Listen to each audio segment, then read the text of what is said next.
Welcome to the Radiant Rabbi Sports Card Podcast, Season 2, Cards Against Time, Episode 7, Was, Are, and Will Be. I am delighted to welcome a special guest down into Dave's Cave, the amazing collector Tony. You know him most likely as TJ is online on Instagram, has a terrific YouTube channel. You know him as the world's greatest Steve Jeltz collector.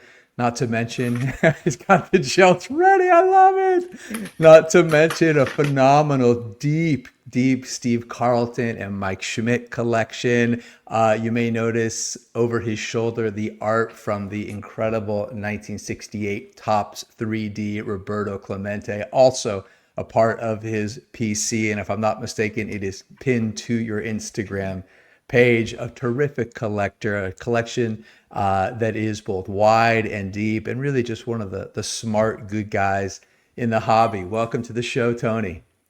Thank you, Dave. It's a pleasure coming on your podcast. Absolutely. You're just one of those voices I look to in the hobby, just thoughtful and measured. And thank you. Let's talk a little cards. So I really operate under the premise that our cards are reflections of ourselves, and ultimately we collect ourselves.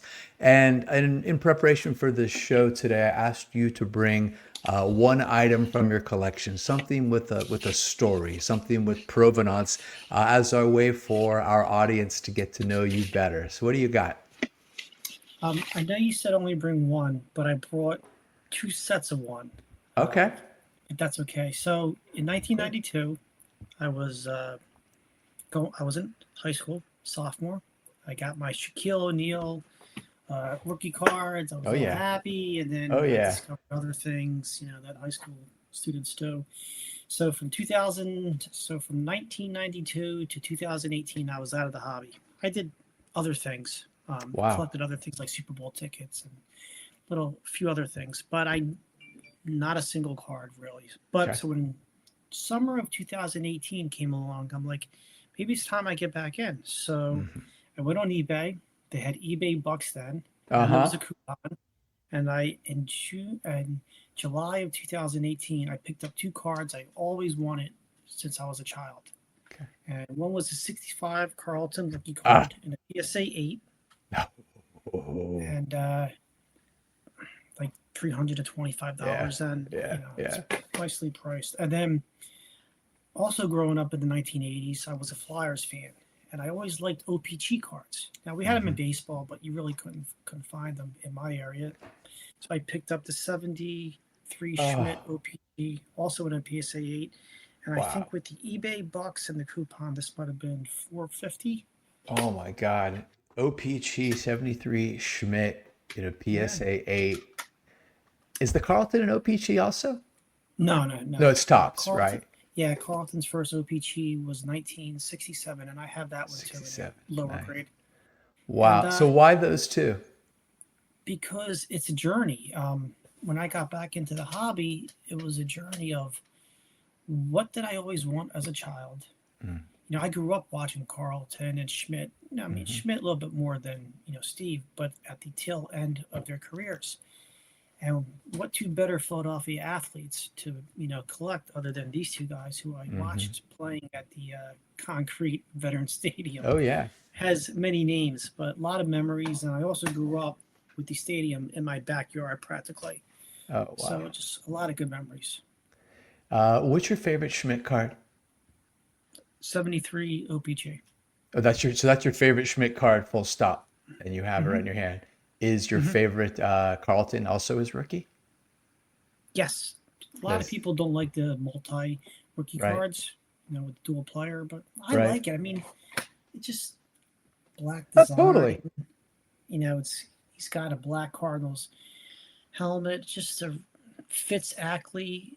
Has a unibrow. It just has everything going for it. 65, nice set. Yeah, yeah. If I was ever going to do a 60 set, I actually would do the 65s. I always love the flag. Yeah, Yeah, yeah. absolutely. The everything's just. It's like a nice, clean, simple card design. Absolutely. So I've always been a sucker I love those guys. I grew up with those guys too. They were Giants nemesises, but everyone had to respect Carlton and Schmidt. It was a little weird when Carlton pitched for the Giants, or I think '86 or something. It was like one of those weird, what are you doing in a Giants uniform thing? Yeah. So I always loved the 1980 tops of both those guys. They're all-star cards. Schmidt in the cage before, just peak. Love those cards. Same here. I can't go So wrong. thank you for sharing those. So recently, it was a Friday night, and I was sitting in my chair relaxing. And that day, the spring auction catalog for Love of the Game arrived. I don't get a lot of catalogs. Mostly I just look online, but I get this one.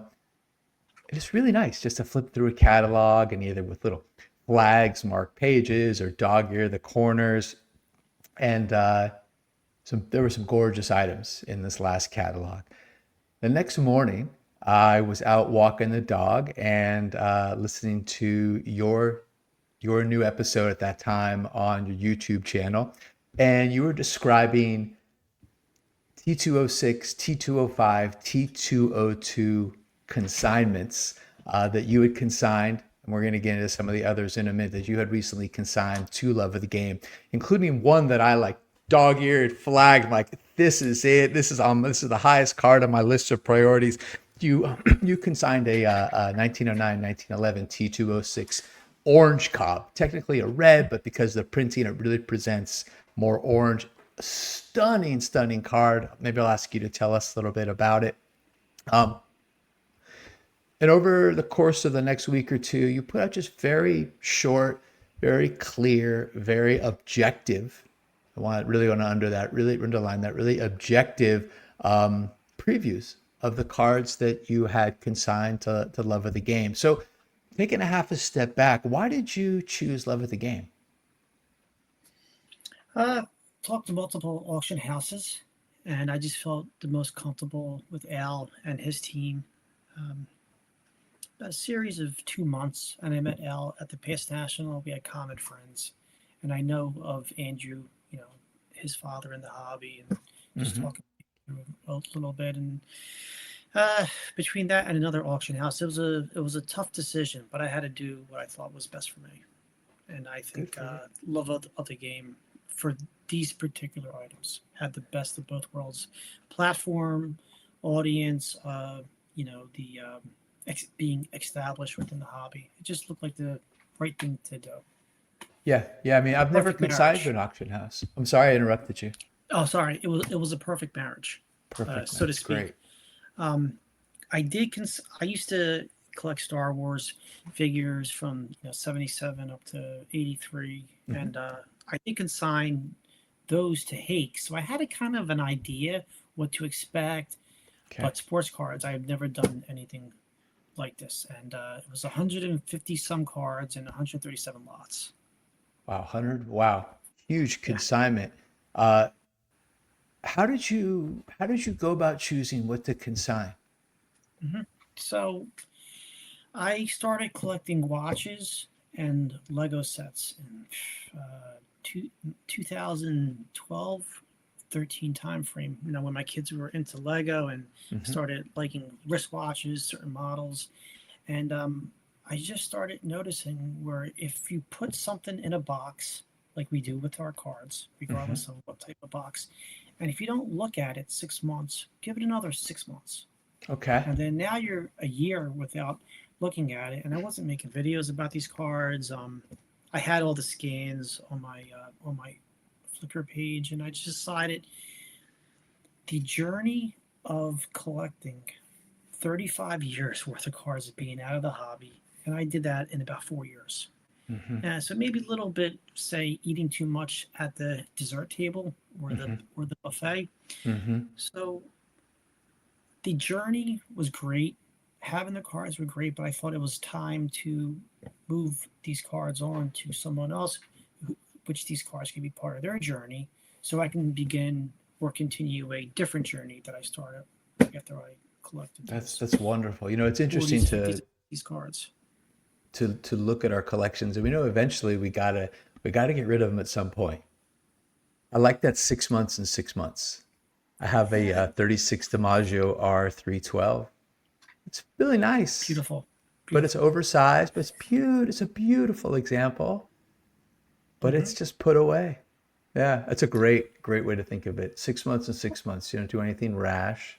May I Yeah. ask, so why now? And is there something that inspires you to do it now? Something in particular?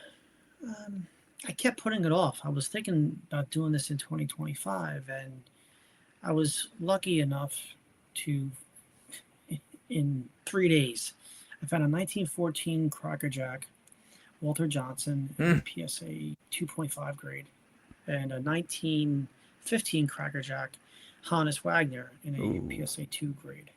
And that was the very first time where I had to consolidate to pay for items.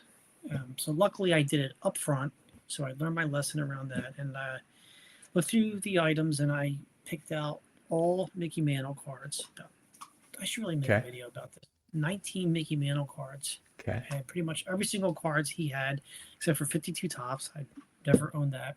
Yeah. And I kept the Bowmans, 51 to 55 Bowman cards, and I Nice. kept the 69 tops because I haven't signed. Oh, that's And neat. so, and two MJ cards, 86 Flair and a 96 tops finest gold Okay. refractor atomic card. Okay. So I'm like, well, if I can move these cards, and I always wanted Mantle cards growing up, even being from Philadelphia. I mean, and Mantle was, he hasn't played a ball game in 15 Yeah. years. I thought Yeah. maybe it's still time to, if I can move him, I can move practically any cards, except for guys like Ruth and jumps. Have you ever have you ever sold anything that you regretted? A couple times. Uh, One card stands out. So after this past national, I sold my Lionel Messi 2004 71 BIS card, I remember and when I you bought sold the that. and I bought the 71 BIS when the market was down. I think at one Hmm. time PSA 8s were going for like 18,000, 19,000, and then it fell back down to like five. I picked it Yeah. up for just under 6,000, and Okay. which is a lot of money for any card. Yeah. Little Okay. multiple cards, but let alone a Yeah. single card. But my son's playing soccer. I started getting into soccer. Everybody knows Messi, and I'm a Pele Yeah. fan just from highlights. And so I sold that in the first week of August, and that's the one card that I regret selling. Ah, I'll wait till it falls down, and then I'll try to it'll pick come one back back. up. It's so interesting. I think there are so many people, and there was a big bump in the fall around soccer cards, and all of a sudden and then it kind of slowed back down. The one thing we don't know is, are there enough collectors to match the speculation on soccer? I think there's so much speculation that I think the people who are really thinking about this are probably ones who are speculating on the speculators who are actually, that's my thing. I would rather like take a smaller profit because I am not sure. I think we're going to see a flood in the market as we get closer. I could be wrong. It's really not my expertise, soccer, but do we really have enough soccer collectors to justify what's about to enter the market? I don't know.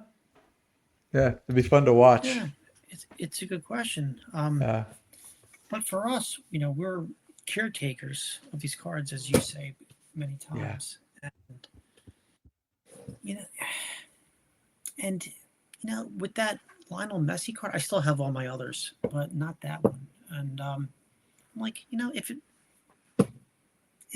if I buy and it stays at that value, or if it drops down a little bit, I don't care. I just yeah, the card just has something about it. It's like a '84 Star Jordan, '86 yeah. Flair, where it just resonated with me, much like my other cards. But it's something I can wait for. But if the demand never goes back to what it was, I won't care. I just would like to own it again, just That's to all right. have.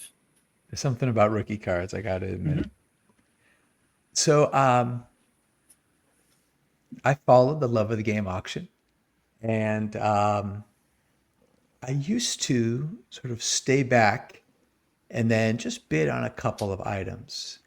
lately I've sort of changed a little bit, and as a way of tracking, rather than doing watches, I've put early-ish bids or along the way bids as a way of saying, I care enough about this. I'm going to put some skin in the game and step across that line a little bit earlier, it's actually been very clarifying to put a bid in earlier versus something maybe more impulsive late.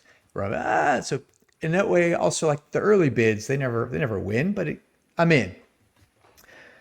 So I did that. I did that with about 8 or 10 different items, many of which were yours, including that orange cob.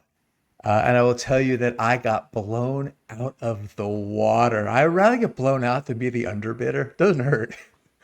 How did it, a typical? It's a PSA 1.5, beautiful, very clean. You told me it used to be Nuff Said's cars, so it has this really Mm-hmm. neat provenance. He resubbed it. I watched his earlier video. He resubbed it. It went from a 1 to a 1.5. It just really had some staining on the back. Gorgeous center. I mean, really a beautiful, beautiful example. Yeah. So PSA 1.5. We know they're not all the same and that great. I was expecting with BP, I was expecting 5750 to 62.5. I thought, maybe I'm being a little light on that, but I think that was 5750. Did it do 6,700? What did it do? It did. I got crushed. It did 5750 hammer plus the VIG. So yeah. Yeah. Yeah. So yeah. So And that I was expecting like 4,500. oh, Yeah, maybe five on like a good day with the buyer's premium. with the buyers. Okay, so I was Yeah. actually closer to what I thought I was going to go for. Maybe because I was really in the market as a buyer, so I've been tracking.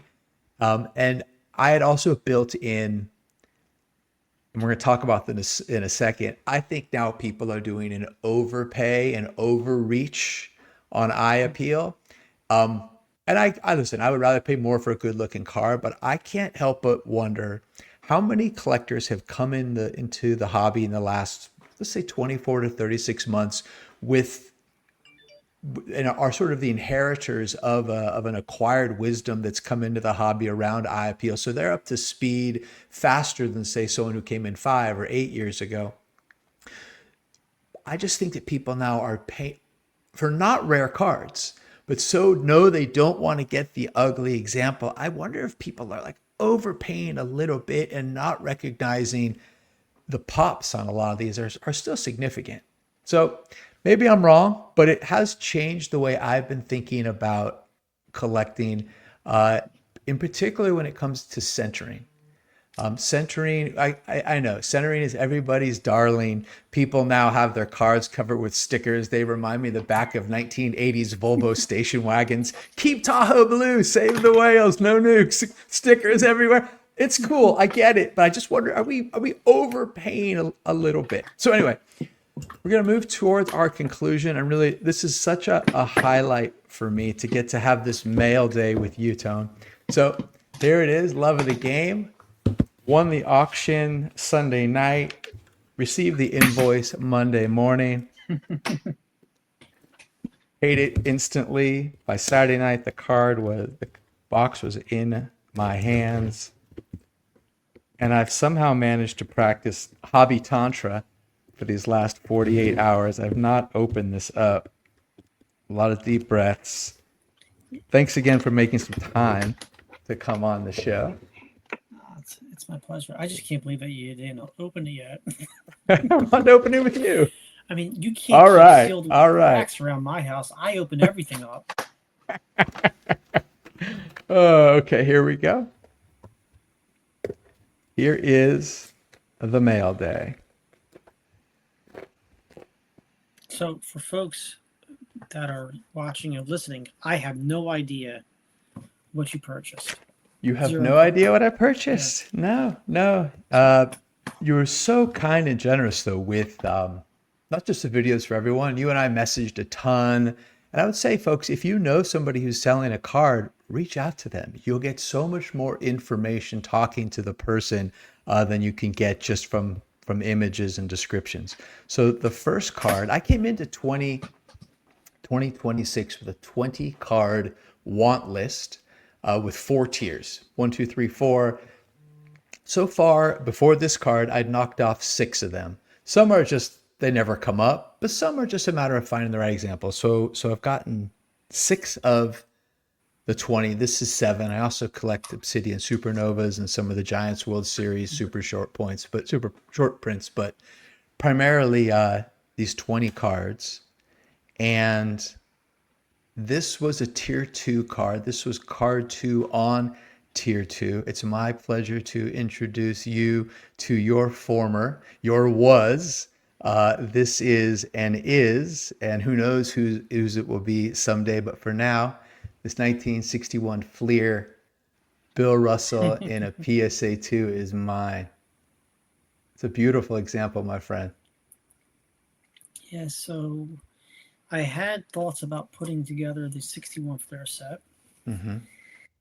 And when I saw this card available, it was an Instagram user. I had to have it. The centering is nice. Yeah. It has a couple little tiny wrinkles and creases that you can't really tell unless you hold the card to a certain angle on the lights. The card just has everything going for it, and Yeah. nice profile picture, blue background, and you don't have to worry about the issues you have with the 57 card outside of the price, but also like the registration problems. And right. Yeah, and I much prefer this. I much prefer this card to the 57. And just aesthetically, I love the color blocks. It's got beautiful registration. None of that sort of ghosting shadow that shows up in a lot of this set. For those who are listening, it's just a beautiful, beautiful example of the Russell. As Tony mentioned, has a couple little wrinkles, one sort of on the left side and one up in the top right corner. But let me tell you, when you look at it, it does not detract at all. It's just a beautiful, beautiful example. And I'm so excited this came from your collection to mine. Mm-hmm. All right. So the title of this episode is not was, is, and will be. This is entitled episode 7, was, are, and will be. So there is one more card in this mail day I want to show you before we wrap up. The card that, wow. I'm so excited to have this card, dude. So I have 20 cards in my want list. This card was not on my want list. I have 69 and growing on the do not buy 2026. If I don't have those, I don't ever get to the 20. So I have 69 and growing cards. I keep the list. Don't buy them this year. Just stay focused. But this other card was very high on the do not buy list. It was right up near the top. And when I saw this example, knowing again how hard it is to get this registration just right, how the word iconic gets thrown around a lot, but this is an iconic player and an iconic set and such an iconic card. And the fact it came from a Philly guys collection, I couldn't say no. So the companion to, yeah. You got the Wilt. I got the Wilt, man. Absolutely. So when Al was at my house doing the pickup, I had a big pile of cards to take. And then I had a pile of questionable cards and a pile of no, I'm not doing it. Okay. And I had a 52 Tops Jackie. Yeah. I had a 49 Leaf Jackie, the 52 Maze, and the 62 Tops Maze, and the 61 Flair Wilt on that list. Yeah. And so I just removed the Cobbs from it, and then I got the 2 other cards, and that Wilt almost didn't go. I mean, I'm a Wilt Chamberlain fan. I am Wiltless now. I mean, except for Wilt, I'm a rookie card Wiltless now. Rookie Wiltless. Yeah. And I have Wilt all over my office here. And yeah, that was a tough one. I'm glad it's with you now. Thank you, my friend. Thank you. It's in a good home. This is, for those who've ever tried to find an example, this one really has registration challenges all over the place. This one is so crisp. And again, it is emblematic of that shift of I want a great looking card. And like you said in your video, the centering's probably 70-30, Yeah, a and little I bit don't tilted. care. It's beautiful. It's a beautiful but very clean. So really nice to have them paired together, of course, right? And I mean, it's a perfect pairing. Same set, Totally. rivalry throughout the entire 1960s. Yeah. Yeah. Until Russell I mean, retired. I mean, forget about it. how many more championships would Jerry West and Wilt have if it wasn't for those Celtic teams? Totally. That's a Amazing, wonderful amazing, pairing. amazing. What a Thanks, Tony. nice. They complement each other. Yeah. Beautiful. Yeah, yeah. Super happy to have them. Really neat for me that they came from your collection. The wilt means that actually the probably Cobb was a tier two on my 20. I'll probably take the Cobb off the list for this year. That's okay. There's plenty of those. They've been around for over 100 years. I am super, super excited. Um, Thank you so much for making some time today, Tony. Yeah, Where can folks it's always a find you? pleasure. You can find me on Instagram. Just search TJ is online. You can find me on uh, Twitter, same thing, but I don't really use that. And on YouTube, I make the occasional video. After making 12 videos in 2 weeks for the Love of the Game auctions, and then interviewing Al and Andrew about the auction, I think I'm going to take a little break. Too many videos, and uh, and just concentrate more on just having more fun in the hobby because I like to make the hobby about the cards and not about too many videos. So Awesome. Awesome. Well, thank you so much. That's all for now, friends. Be kind to others, be kind to yourself, and most of all, remember that this is just a ride. So long for now.